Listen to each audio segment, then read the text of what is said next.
आज मैं आपको 12th क्लास में बायोलॉजी में सेकंड चैप्टर पढ़ाऊंगी। सेकंड चैप्टर का नाम है पुष्पों में लैंगिक जनन। पुष्पों में लैंगिक जनन है। ये आपका एक टॉपिक है परागण। परागण क्या होता है? परागकण का वर्तिकाग्र पर पहुंचना परागण कहलाता है। परागण में ये आपको जो स्ट्रक्चर दिख रहा है ये फ्लावर का स्ट्रक्चर है। फ्लावर के स्ट्रक्चर्स में ये फीमेल पार्ट्स होता है, इसको हम लोग गाइनोशियम कहते हैं या जायांग कहेंगे, और ये मेल पार्ट्स होता है, इसको पुमंग कहते हैं। मेल का पार्ट्स होता है 3 पार्ट्स में डिवाइड होता है या 3 पार्ट्स में मिलकर के बना होता है। इसको हम लोग परागकण और ये पुतंतु होता है और एक यहाँ पर योजी होती है, इसको मिलकर के पुमंग बनता है। ये जो पराग कोश होता है, इस पराग कोश जब फटते हैं तो यहाँ से बहुत सारे परागकण निकलते हैं और परागकण निकल करके किसी भी माध्यम से, हवा के माध्यम से या कीटों के माध्यम से या अन्य किसी माध्यम से बाहर निकल करके फीमेल पार्ट के वर्तिकाग्र पर पहुंचते हैं। वर्तिकाग्र पर पहुंचने की इस क्रिया को हम लोग परागण कहते हैं। अब इसमें 2 टाइप के परागण होते हैं, एक होता है स्वपरागण और दूसरा होता है परपरागण। पहला हम लोग बात करेंगे स्वपरागण।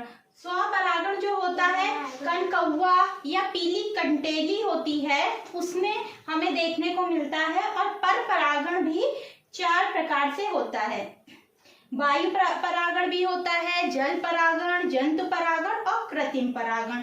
अगर हम जंतु परागण की बात करें तो वो कीट परागण, पक्षी परागण, घोंघा परागण, चींटी परागण, चमगादड़ परागण, गिलहरी परागण और हाथी परागण होता है। इतने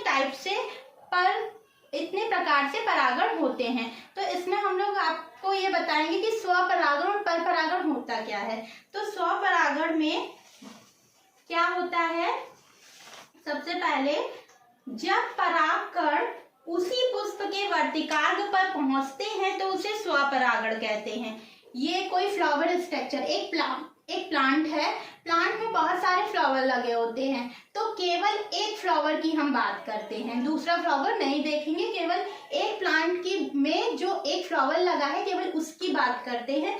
जैसे मान लीजिए फ्लावर है, मैंने यहाँ पर पूरा फ्लावर नहीं बनाया है, केवल मेल और फीमेल पार्ट्स बनाए हैं फ्लावर के। तो इसमें जो ये एक फ्लावर है, फ्लावर में ये कौन सा पार्ट है? मेल पार्ट्स है। और ये जो आपको दिख रहा है ये कौन सा पार्ट है? ये फीमेल पार्ट्स है। अब परागकोश किसके पास में होता है? मेल पार्ट्स के पास में। मेल पार्ट्स के परागकोश जब फटते हैं तो यहाँ पर परागकण निकलते हैं और ये परागण उसी फ्लावर में ये फीमेल पार्ट जो होता है, फीमेल पार्ट्स पर आ करके बैठ जाते हैं। यानी कि ये किसी दूसरे फ्लावर में नहीं गया, पूरा एक प्लांट है, एक प्लांट में एक ही फ्लावर में हमें ये देखने को मिलता है। ये दूसरे प्लांट पर परागण उड़कर नहीं जाते हैं, उसी फ्लावर में उसी का मेल और फीमेल पार्ट प्रेजेंट होता है, उसी के मेल पार्ट से परागण कहाँ पर पहुंच जाएंगे? फीमेल पार्ट पर पहुंचते हैं। तो इस प्रक्रिया को हम लोग स्वपरागण या फिर सेल्फ पॉलिनेशंस भी कहते हैं। अब सेकेंड है हमारा परपरागण, इसको क्रॉस पॉलिनेशंस भी कहते हैं। इसमें हम लोग देखते हैं जब परागण दूसरे पुष्प के वर्तिकाग्र पर पहुंचते हैं तो उसे परपरागण कहते हैं। ऐसा हमें गुलाब के फ्लावर में देखने को मिलता है। जैसे कि ये 2 फ्लावर हैं, दोनों अलग अलग फ्लावर हैं। इस फ्लावर में बहुत सारे परागकण हैं। ये परागण एक पुष्प के परागकण दूसरे पुष्प के वर्तिकाग्र पर आकर बैठते हैं, तो इस प्रक्रिया को हम लोग परपरागण कहते हैं या क्रॉस पॉलिनेशंस भी कहते हैं।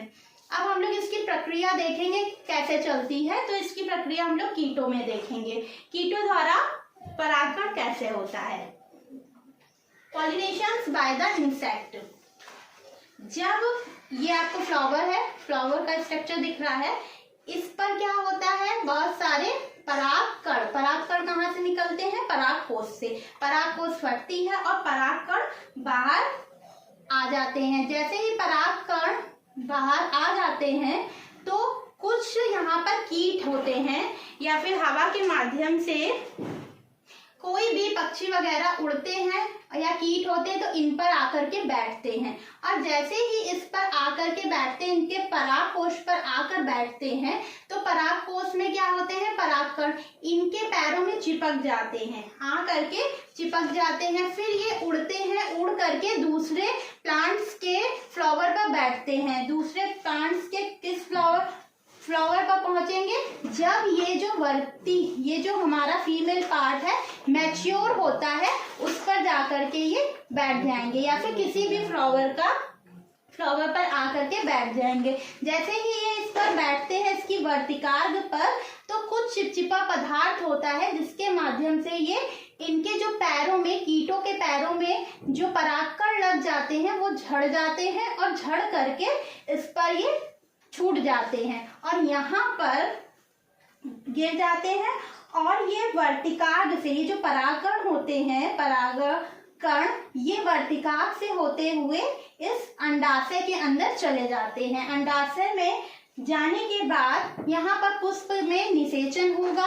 निषेचन की मैंने एक वीडियो बनाई है, आप उसको देखिएगा। फिर ये पुष्प में निषेचन होगा। निषेचन होने के बाद यहाँ पर आपस में मेल गैमेट और फीमेल गैमेट फ्यूज करेंगे। फ्यूज करने के बाद में यहाँ पर युग्मक बनेगा, युग्मनज का निर्माण होगा। देन आफ्टर उसके बाद बीज का निर्माण होगा। तो ये कीटों द्वारा परागण होगा। कैसे होगा, सबसे पहले कीट उड़ करके आएंगे और पराग कोश पर बैठेंगे। बैठने के बाद इनके पैरों में ये परागकण चिपक जाते हैं। चिपकने के बाद ये जब उड़ करके किसी दूसरे फ्लावर पर जाते हैं, तो इनके जो कण होते हैं वो वर्तिकाग्र पर गिर जाते हैं। गिरने के बाद ये परागकण पराग नलिका का निर्माण करते हैं। पराग नलिका हमारी वर्तिकाग्र में, फिर वर्तिका में, फिर अंडाशय में होती हुई भ्रूणकोश के अंदर चली जाती है। भ्रूणकोश के अंदर जाने के बाद यहाँ पर केंद्रक होते हैं। केंद्रक आपस में फ्यूज कर जाते हैं। इस क्रिया को हम लोग निषेचन कहते हैं। और निषेचन होने के बाद यहाँ पर एक नया बीज बन जाता है। तो ये पूरा प्रोसेस होता है परागण का।